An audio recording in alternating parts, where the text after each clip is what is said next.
மணி சரியாக 4 வெள்ளிக்கிழமை மாவீரன் அகமது அலி பழனி பாபா நினைவிடத்தில் இருக்கேன்.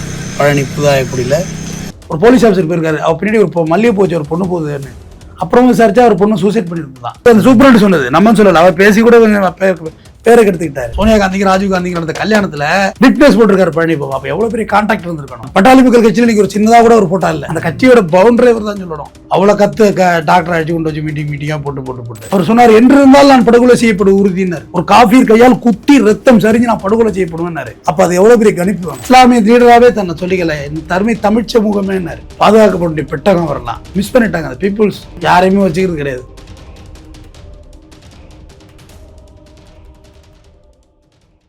மெட்ராஸ் டவுன் பஸ் நேயர்களுக்கு வணக்கம். இன்று நம்முடன் இணைந்திருக்கும் சிறப்பு விருந்தினர் குற்றவியல் வழக்கறிஞர் டாக்டர் R.S. தமிழ்வேந்தன் அவர்கள். சார் வணக்கம். வணக்கம் சார். மாலை போட்டுட்டு இருந்தீங்க விடிய காத்தால. டைம் என்ன? 3:39. அவ்வளோ ஏர்லி மார்னிங்ல உங்களுக்கு மனதிற்கு மிக நெருக்கமான பழனி பாபா அவர்களுடைய நினைவிடத்துக்கு போயிருந்தீங்க. அந்த அனுபவங்கள் பத்தி சொல்லுங்க. 3:39 இல்ல, நைட்டு 12 மணி நேரம் போயிருப்பேன். அப்புறம் நம்மளோட சமகாலத்தில் வாழ்ந்த மனுஷன் ஏமாத்திவிட்டாங்க. நிறைய சமாதி எல்லாம் வச்சு பேய் இருக்கு பிச்சாச்சுன்னு கதை கட்டி விட்டுது. நம்மளோட அடையாளத்தை கூட அழிச்சு விட்டாங்க. எரிக்கிறது எப்படி மரபா இருக்கும்? என்னோட வாழ்ந்த ஒண்ணு எப்படி வச்சு கொண்டு வச்சு கொளுத்துறது, தீக்கிரையாக்குறது எப்படி சரின்னு கேட்கிறேன். புதைத்தால் வரலாறு இருந்திருக்கும். நான் எங்க தாத்தாவை புதைச்சு தான் வச்சிருக்கேன். எங்க தாத்தா ஓன் தாத்தா ராமசாமியை புதைச்சு தான் வச்சிருக்கேன். அதை வரலாறு அழிக்க முடியல. இந்த இப்ப செப்டம்பர் 19 விழா எடுக்கிறோம் ஒரு தாத்தாவுக்கு. ஆகஸ்ட் அடுத்த மந்த் செப்டம்பர் 19 விழா எடுக்கிறோம் தாத்தாவுக்கு. இது 13வது வருஷம் எடுக்கிறேன். போன வருஷம் 12 ஒரு கும்பாபிஷேகம் மாமாங்கம் வந்து 13வது வருஷம். நல்லா பிரம்மாண்டமா மேடையெல்லாம் போட்டு எரிக்கிறது நம்ம மரபு இல்லைன்னு சொல்றோம். நம்ம மரபு இல்லமா அது. இது ஆரிய மரபு. அது ஆரிய மரபு. யாரு எரிச்சாங்க? இஸ்லாம்ஸ் எரிக்கல, கிறிஸ்டியன்ஸ் எரிக்கல, நீ மட்டும் எரிக்கிற. நம்ம வீட்டு வயல்ல வைங்கப்பா, ஒரு ஓரமா எடுத்துட்டு போறாங்க. சரிதானே, நம்ம முன்னோர்கள் தானே.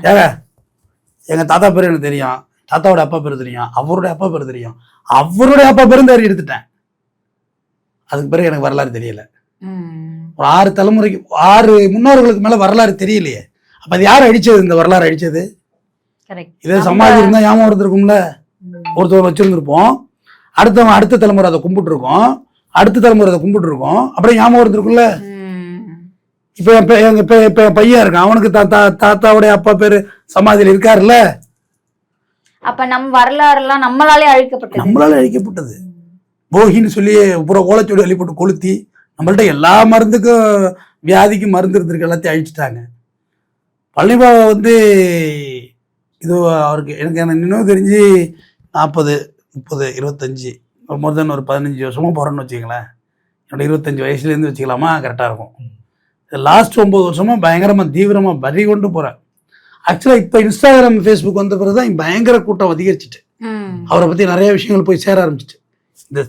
இந்த சோசியல் மீடியாவில் அது ஒண்ணுதான் நடந்துச்சு நல்லது. இந்த மாதிரி சில பேரோட வரலாறுகள் நம்ம ஆழ்வாரை பத்தி எல்லாம் நிறைய தெரிஞ்சிருக்கோம். அப்போ நான் கம்பல்சரி போவேன். நான் பாட்டுக்கு போயிட்டு கும்பிட்டுட்டு வருவேன். எனக்கு என்ன தெரியுமா அப்படியே ஆச்சரியமா இருக்கும். எத்தனை முறை போனாலும் எனக்கு பத்தி கட்டு இருக்கும். பத்தி கட்டு இருக்குல்ல, அது யாரோ வச்சிருப்பாங்க எனக்கு வேண்டிய.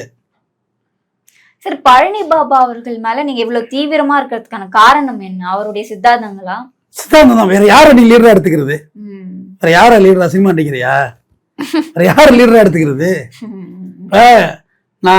நான் எல்லா கொள்கை தலைவரையும் நான் பார்த்துட்டேன். சில இடத்தில் சில முரண்பாடுகள் இருக்கு. யாருமே வீரமா வாடான்னு யாருமே சொல்லிக் கொடுக்கல. வீரமா எல்லாரும் ஒரு இடத்துல போய் சமரசம் பண்ணிருக்காங்கம்மா.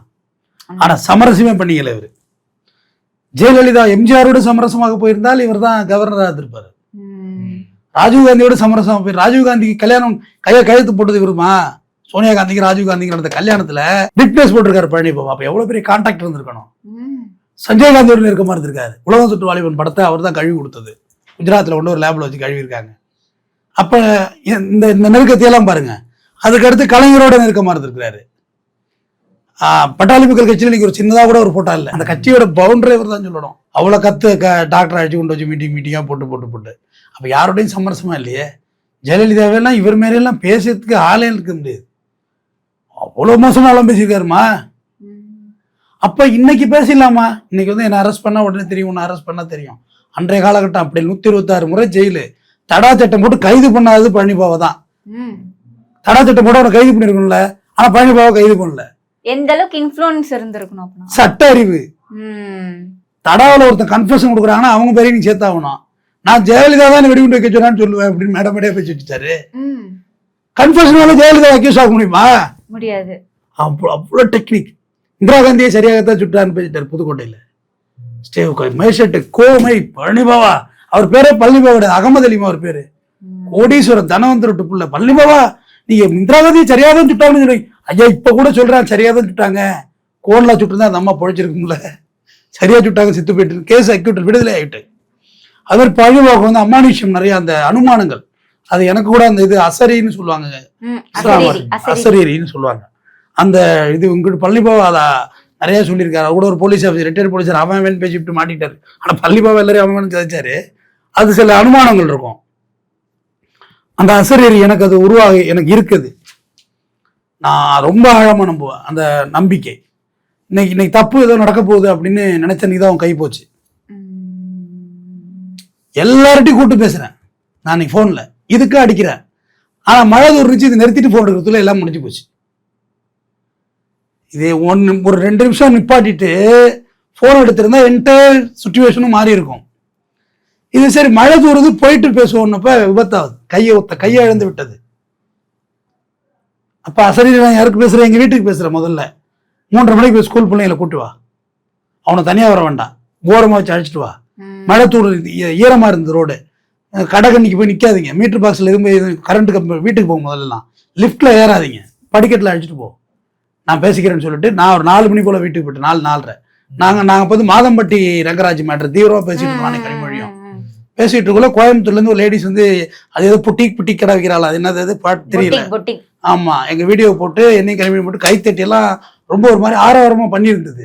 எனக்கு அது மாதிரி ஒரு மாதிரி டெவில் மாதிரி தோண ஆரம்பிச்சிட்டு, நம்மளுக்கு ஏதோ தப்பு நடக்க போகுதுன்னா வீட்டுக்கு வந்துட்டேன். வீட்டுக்கு வர அடுத்து எங்க அம்மாவை கடிக்கிறேன், என்ன பண்ணிட்டு இருக்கேன்? மாடு கட்டிட்டு இருக்கேன். ரைட்டு, சீக்கிரம் வைக்கலாம் போட்டுட்டு மாட்டுக்கிட்ட கிட்ட போத, வீட்டுக்கு போய் என்னடாச்சு ஒண்ணு வீட்டுக்கு போகும்போதுல அப்படின்னு எங்க அம்மாவை வீட்டுக்கு போயிட்டாங்க. எல்லாரும் வீடியோ கால் பண்றேன், வீட்டுக்கு வந்துட்டேன். அடுத்து கிரி இவங்க வந்து அப்ப கிங் டிவில வேலை போச்சு, கிரிக்கு போன் அடிச்சேன். என்ன கிரி எங்க இருக்கு அப்படின்னு, ஆஃபீஸ்லாம் இருக்கேன், கனிமொழிக்கு 2 வாட்டி அடிச்சா எடுக்கல அப்படின்னு சொல்றேன். எடுக்கு சார் அப்படின்னாங்க. அதுக்கு அடுத்த ஒரு 1/4 மணி நேரத்துல கிரிட்டு இருந்தா கால் வந்துச்சு, கனிமொழி வந்து ஆக்சிடென்ட் ஆயிட்டான். ஏன்னா போன்ல கம்யூனிகேஷன் இவ்வளவுதான் கிடைக்கும், கையை எடுக்கிற மாதிரி ஆயிட்டுங்களா ஏன் அப்படின்னு. உயிரோட இருக்கு, சரி கூட பார்த்துக்கோன்ட்டு அதுக்கு பிறகு தான் உழுந்துருச்சு, எல்லாம் ஓடுறோம். இங்கே பாரத் ஹாஸ்பிட்டலுக்கு 4 அனுப்பிச்சுட்டா, கனிமொழியை பார்த்துட்டாங்க. அப்போதான் அந்த அசரீரி எனக்கு புரிஞ்சுது, ஓ இது ஒர்க் அவுட் ஆகுது நமக்கு அப்படியே மாறி அதை பழனிபாவாட்ட அது இருந்துச்சு. பழனிபாவா அளவுக்கு நான் உயர்ந்த பெரிய மனுஷன் இல்லை, ஆனால் அவர்கிட்ட அந்த கெஸ்ஸிங் இருந்துச்சு. அவர் சொன்னார், என்று இருந்தால் நான் படுகொலை செய்யப்படும் உறுதினார். ஒரு காஃபீர் கையால் குத்தி ரத்தம் சரிஞ்சு நான் படுகொலை செய்யப்படுவேன்னாரு. அப்ப அது எவ்வளவு பெரிய கணிப்பு வேணும். அவரே கணிச்சு மேடையா பேச ஆரம்பிச்சிட்டாரு. அவர் ஜெயிலே சொல்லிருக்காரு, நான் நினைச்சா ஜெயில விட்டு வெளியே போயிருவேன், கம்பி வழியா உள்ள வந்து போவான் இருக்காரு. ஒரு போலீஸ் ஆஃபீஸர் போயிருக்காரு, அவர் பின்னாடி ஒரு மல்லிகை போச்சு, ஒரு பொண்ணு போகுதுன்னு. அப்புறம் விசாரிச்சா அவர் பொண்ணு சூசைட் பண்ணிருந்ததான். அந்த சூப்பரண்ட் சொன்னது, நம்ம சொல்லல, அவர் பேசி கூட பேரை கெடுத்துக்கிட்டாரு. அந்த கணிப்பு அவர்கிட்ட இருந்துச்சு பழனிபாவாட்ட. அவர் ஒரு நாளும் என் இஸ்லாமிய லீடராகவே தன்னை சொல்லிக்கல, என் தருமை தமிழ் சமூகமேனாரு. பாதுகாக்கப்பட்ட பெட்டகம் வரலாம், மிஸ் பண்ணிட்டாங்க அந்த பீப்புள்ஸ், யாரையுமே வச்சுக்கிறது கிடையாது. மகாத்மா காந்தியை வெள்ளக்கார உயிரோட தான் வச்சிருந்தான், இவங்க தான் வந்து பண்ணிட்டாங்க. உசிலம்பட்டியில வந்து நான் அந்த காலேஜுக்கெல்லாம் போயிட்டு இருந்தேன். உசிலம்பட்டியில வந்து அன்னைக்கே 10 லட்ச ரூபாய்க்கு பணம் கொடுத்து ஒரு காலேஜ் கட்டி கொடுத்துருக்காரு. பசமன் முத்துராமலிங்கர்னு பேர் இருக்கு. இன்னைக்கெல்லாம் ஒரு ஃபேன் வாங்கி கொடுத்தா அது பேர் எழுதிக்கிறான், அன்பளிப்புன்னு. 150 ரூபா ஃபேனு, 250 ரூபா டீப் லைட்ல அன்பளிப்பான், டோனர். இல்லனா பிஜிஎம் போட்டு ஒரு ரீல்ஸ் போட்டு. ஆனா அவர் அதெல்லாம் பெருசாவே எடுத்துக்கல. இது ஆடியோ மூலியமா தான் பழனிபாவா என்ற முதல்ல வர்றாரு. ஒரு பாபநாச பொதுக்கூட்டம் ஆடியோ மூலியமா, அதுதான் நானே எல்லாத்தையும் ஆவணப்படுத்துவேன். சில வீடியோ ஓடலன்னா கூட பரவாயில்ல, வீடியோ எடிட் பண்ணி போடுன்னு சொல்லுவேன். ஆனா நான் மடிந்து போகலாம், என் வார்த்தைகள் மடியாது, என்று இருந்தாலும் என் வார்த்தைகள் ஒலிக்கும். உண்மை. நாளைக்கு ஒரு 50 வருஷத்துக்கு முன்னாடி வர்ற இளைஞன் ஒருத்தர் எடுத்து பார்ப்பான்ல, ஏ அப்பா தமிழ்ல இருந்து வக்கீல் இப்படி பேசியிருக்காண்டா, இந்த கருத்தை அன்னைக்கே சொல்லியிருக்காண்டா, இந்த பெண் விளைவு வரப்போகுதுறான்னு அன்னைக்கே எச்சரிச்சிருக்கான். பழனிபாவா எச்சரிச்சது பூரா நடக்குதுமா. கூட நான் அலுவலகத்தை பத்தி பேசியிருக்காரு. அப்பா அது எவ்வளவு பெரிய ஆபத்து தெரியுமாங்க, எலக்ட்ரான் நியூட்ரான்லாம் கொஞ்சம் படிச்சா புரியுங்கன்னு சொல்லி அது சொல்லக்குள்ள எவ்வளவு பெரிய ஆபத்துங்கன்னு சொல்றாரு. சேலம் செட்டிச்சாவடியில் மேக்னெட் திருடுறான், இன்னைக்கு வரைக்கும் எடுத்துக்கிட்டு தான் இருக்கான். இன்னைக்கு வரைக்கும் எடுத்துக்கிட்டு தான் இருக்கான். அதை பத்தி சொல்றாரு, செட்டிச்சாவடியை பத்தி சொல்றாரு. அப்ப இவர் ஒண்ணு இஸ்லாமிய தலைவரா? சொல்றாரு 126 முறை ஜெயில எடுத்துட்டாத்தா, கூச்சமா இருக்கு. என் கூட வந்தவங்களாம் 2 கொலை பண்ண 3 கொலை பண்ணாங்கிறான். நான் ஒரு பேனா கத்தி எடுத்து ஒருத்தனையும் குத்துறது இல்லை, பேசிவிட்டு ஜெயில இருக்கிறேன், பேசிவிட்டு ஜெயில இருக்கிறேன் அப்படின்னு இளைஞர்களை விழிப்புணர்வு அடைத்தார். பெரிய கோட்டீஸ்வரர், பழனி ஆயக்குடி வில்லேஜ் அவங்களது. அதனாலதான் சார் அவர் இல்லாம போயிட்டாரோ என்னவோ. இறைவனுக்கு ரொம்ப நெருக்கமா மறுமைக்கு போய் நல்லா இருக்காருன்னு அவர் சொல்றாரு. எனக்கு இருக்க வசதி வாய்ப்பு காலுக்கு 4 பொண்டாட்டி தலைக்கு 4 பொண்டாட்டி வச்சுக்கோண்டா, என் மார்க்கமே அதை கேட்காது. ஏன்னா கல்யாணம் பண்ணிக்கலாம், குழு குழுன்னு ஊட்டி இருக்கு அப்படியே சொல்றாரு. குழு குழுன்னு ஊட்டி இருக்கு, எனக்கு வேத்தா வடியுது உங்கள்கிட்ட பேசணும் பொழப்பா, உங்கள்கிட்ட வந்து கத்துறதுக்கு. நாளைக்கு அல்லா விட நான் கணக்கு கொடுக்கணும் சகோதரர்களே. உனக்கு அறிவை கொடுத்தேன், படிப்பை கொடுத்தேன், பணத்தை கொடுத்தேன், இந்த மக்களை அப்படியே விட்டு வந்துட்டிய அப்படின்னு நான் நல்லா கேட்பான்னு. அதுதான் நானும் சொல்றேன், எனக்கு என்ன வேத்தாவடி வீட்டு இவ்வளவு பேசணும்னு. நான் ஒரு சாட்டிஸ்பேக்ஷன் ஆன பிறகு நான் சொந்த சேனலை ஆரம்பிச்சேன். ஒரு நிறைவுக்கு வந்துட்டேன். இதுல வச்சு இந்த வருமானத்தை வச்சு நான் பொழப்பு நடத்தல. ஒரு ஓகே, நமக்கு தெரிஞ்ச ஒரு விஷயத்த சரியோ தவறோ நிறைய பேர் கீழே கமெண்ட் சொல்லுவாங்க, தைரியமா பேசுறீங்க சார் அப்படின்னு. பள்ளிபாவன் தைரியத்தில் 10% கூட நல்லா கிடையாது. 10% தைரியமா தெரியுது. நான் 90% தைரியமா இருந்தேன். என்ன ஃபோர்ஸ்ல இருந்திருப்பாங்க, என்ன எஃபோர்ட்ல இருந்திருப்பாங்க யோசிச்சு பாருங்க. Just like that Palani Baba இமேஜினாவது பண்ணி பாருங்க. நான் கடைசியா ஒரு என்னோட அந்த அன்பை இதுக்கு மேல எனக்கு சொல்ல தெரியல. இறைவன் நேரடியா என்கிட்ட வந்தா என்ன வர கேட்ப, இது ஒன்றும் உனக்கு பிடிச்சதை கேட்கலாம், நமக்கு எது தேவையோ எழுந்த உன் கையை கூட கேட்கலாம், தவறொன்றும் இல்லை.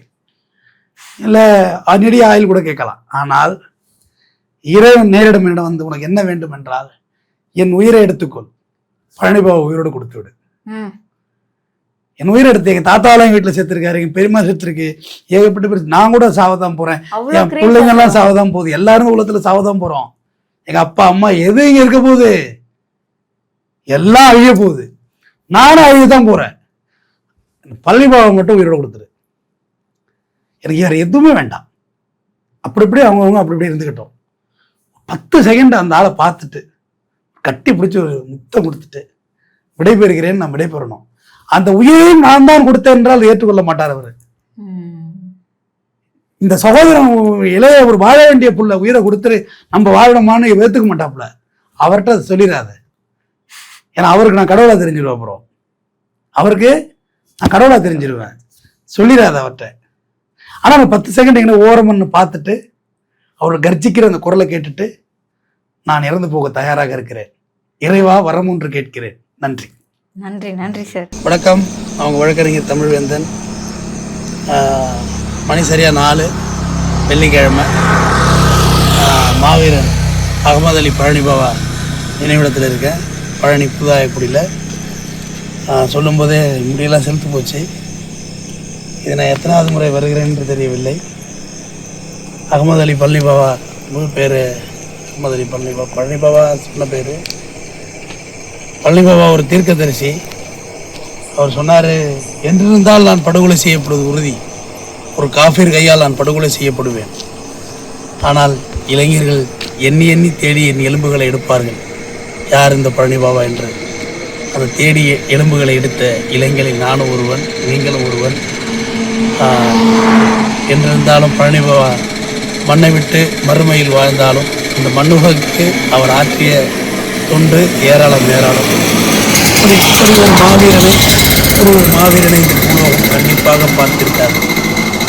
எல்லாம் அதிகாரத்தை கண்டு பயந்து ஓடிய காலங்களில் இன்றைக்கி இருக்க இன்ஸ்டாகிராம், ஃபேஸ்புக் அதெல்லாம் இன்னைக்கு கிடையாது, எதுவுமே இல்லை. இந்த வெப்சைட்டே இன்னைக்கு கிடையாது, ஆண்ட்ராய்டு ஃபோன் கிடையாது.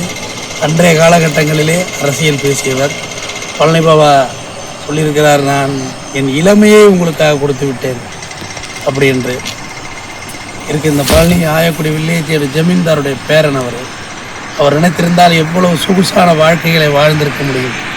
ஆனால் இந்த மண்ணுக்காகவும் இந்த மக்களுக்காகவும் ஒடுக்கப்பட்ட பிற்படுத்தப்பட்ட சாமானியனுக்காக குரல் கொடுத்தவர் பழனிபாபா. 126 சிறைவாசங்கள், தேசிய பாதுகாப்பு தடை சட்டங்களை சுவை பார்த்தவர். தடா சட்டம் போட்டு கைது செய்ய முடியாத ஒரே ஒரு ஆள் பழனிபாபா. தடா சட்டம் போட்டிருந்தால் கைது செய்யணும், பழனிபாபா கைது செய்யலை. காரணம் அவர் சொன்ன விளக்கம், தடா சட்டத்தில் யார் கன்ஃபஷன் கொடுக்குறாங்களோ, இப்போ நான் தடா கைதினா நான் ஒரு ஒப்புதல் வாக்கு நான் கொடுக்குறேன், எனக்கும் ட்ரம்ப்புக்கும் தான் தொடர்பு இருக்குது, அப்படின்னு சொன்னால் ட்ரம்பையும் கைது பண்ணணும். ஆனால் அன்று இருந்த ஜெயலலிதாவை அவர் சொன்னார். எல்லா மேடையிலையும் பேசிட்டார் அவர். ஜெயலலிதா சொல்லி தான் நான் செஞ்சேன் அப்படின்னு நான் சொல்லுவேன். நாளைக்கு ஜெயலலிதாவை கைது பண்ணுவேன்னு கேட்டவர் பழனி பாபா. இன்று வள்ளல்னு சொன்ன எம்ஜிஆரை துப்பி துப்பி என்று கிழித்தவர் பழனி பாபா. பாட்டாளி மக்கள் கட்சி என்ற ஒரு கட்சின்ற ஒரு பேனரில் கூட ஒரு ஃபோட்டோ இல்லை. ஆனால் அவர் ஃபோட்டோவில் இருக்கணும் மாலை மரியாதை மட்டும்தான் இன்றைக்கி ஆசைப்பட்டதில்லை. ஆனால் அந்த பாட்டாளி மக்கள் கட்சி ஃபவுண்டர் இருந்தவர் பழனி பாபா, அகமது பழனி பாபா. பழனி பாபா பழனிக்கு மாலை அணிவித்திருக்கிறேன். ஆனால் இந்து மதத்தை சார்ந்தவர், பிறப்பால் நான் இந்து. ஆனால் பழனி பாபா என்பவர் நாங்கள் இஸ்லாமியர்கள் எங்கிருந்தோ தாலிபான்களோ நாங்கள் ஆப்கானிஸ்தான்லேருந்தோ இறக்குமதி செய்யப்பட்டவர் அல்ல. நாங்கள் இந்த மண்ணின் மைந்தர்கள், பிரி திராவிடர்ஸ். இங்கே பறையனா பல்லனா சக்கிலியனா சாணானா தேவனா கல்லனா என்னை நீ ஒதுக்கி வச்சிருந்த. ஆனால் வாடா நாயன்னு ஒருத்தன் கூப்பிட்டான், வாடா பாயின்னு ஒரு நல்லிணக்கம் ஒன்று கூப்பிட்டது. எங்கள் மார்க்கம் இறக்குமதி செய்யப்பட்டது, நாங்கள் இறக்குமதி செய்யப்பட்டவர்கள் அல்ல என்பதை சூளுரைத்தவர் பழனி பாபா. ஏன்னா இஸ்லாமியர் என்றாலே வேற்று மாறி அவங்க வேற எங்கேருந்து வந்தவர்கள் என்ற பார்வையை உடைத்தவர் பழனி பாபா. பழனி முருகன் வந்து தமிழ் கடவுள் என்று டிக்ளேர் செய்தவர் பழனி பாபா முதலில். இன்னைக்கு எல்லாரும் டிக்ளேர் பண்ணுறாங்க, முருக விழா எடுக்கிறாங்க, சதய விழா எடுக்கிறாங்க, முருகனை தமிழ் கடவுள்னு இன்னைக்கு சொல்கிறோம். ஆனால் அன்றைய காலங்களில் பழனி முருகன் வந்து தமிழ் கடவுள்ரா எங்கூருக்காரண்டா